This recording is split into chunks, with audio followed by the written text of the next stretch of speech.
kita lagi terganggu oleh iblis, itu ada kadang hentakan kaki atau suara mecap, seperti itu. Oh, ini yang apa namanya itu, tentang perbedaan bisikan malaikat, ruh, dan setan itu ya.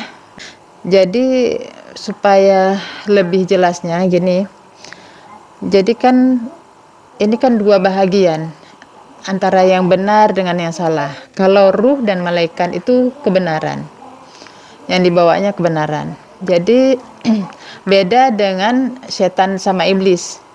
Ini kebalikannya, musuh. Jadi kalau malaikat dan ruh itu tidak diragukan.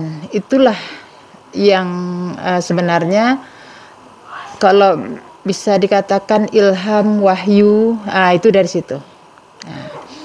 Sedangkan yang gangguan itu dari iblis dan setan. Perbedaannya dalam pendengaran kita, kalau malaikat dia sifatnya menasehati, jadi tenang dan tidak memaksa.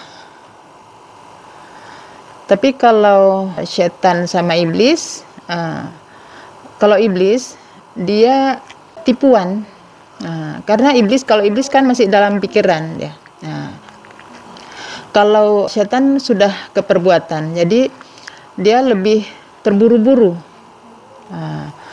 Kayak misalnya kita sholat ini, kita mau baca doa apa, kalau memang yang dari malaikat, misalnya ada bisikan itu, kita diarahkan untuk tenang, bacanya enak.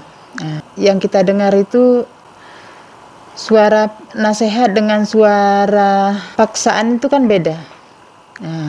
Begitulah kira-kiranya perbedaan malaikat dan setan iblis itu. Kemudian kalau dalam perbuatan, itu kalau masuk dalam perbuatan itu tanda-tanda kalau ada kita lagi terganggu oleh iblis, itu ada kadang hentakan kaki atau suara mecap, seperti itu, kekesalan, pokoknya sesuatu yang tidak enak, tidak menyenangkan. Itu berarti ada iblis yang mengganggu kita atau setan di sekitar kita atau di dalam diri kita. Ini paham gak? Jadi kalau ruh itu kan dia dari sebelumnya dulu memang sudah tertulis apa yang harus dia lakukan. Tetapi cahaya itu kan ilmu, menyinari, sehingga kita tahu apa yang harus kita lakukan dengan adanya ilmu itu.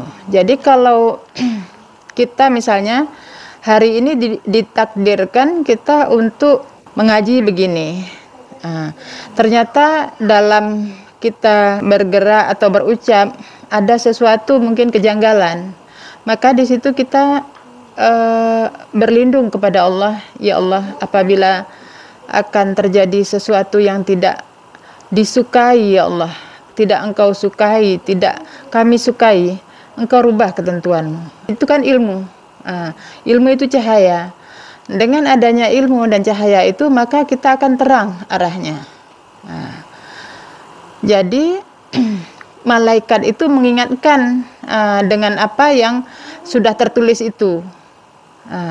Kalau kita misalnya lalai, yang tertulis itu sebenarnya baik-baik semuanya, tetapi ada nanti gangguan iblis itu untuk mengatakan supaya kita mengatakan yang tidak tahu, ada kebanggaan, ada rasa ria dan sebagainya.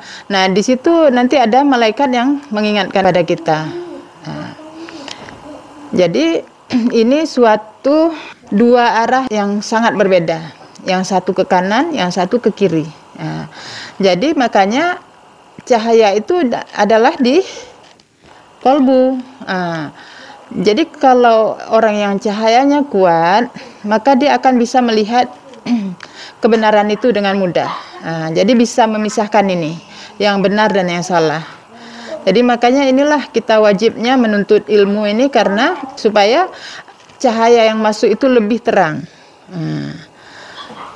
Kalau tidak ada cahaya, maka iblis itu akan mudah mengendalikan kita.